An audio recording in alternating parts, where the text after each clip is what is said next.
Hi friends, welcome to my YouTube channel. এখন বিকেলবেলা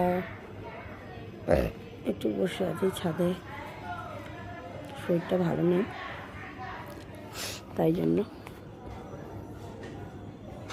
সন্ধে হয়ে এসছে। দেখছেন মোবাইলের একবার সাইড থেকে আলো হয়ে যাচ্ছে, একবার অন্ধকার হয়ে যাচ্ছে।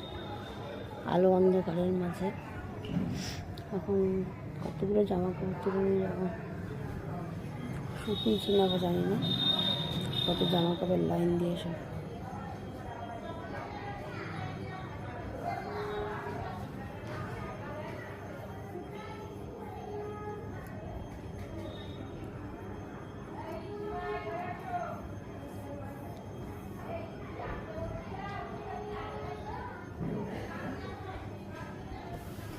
বাই, সবাই ভালো থাকবেন, আমার সাথে থাকবেন, পাশে থাকবেন।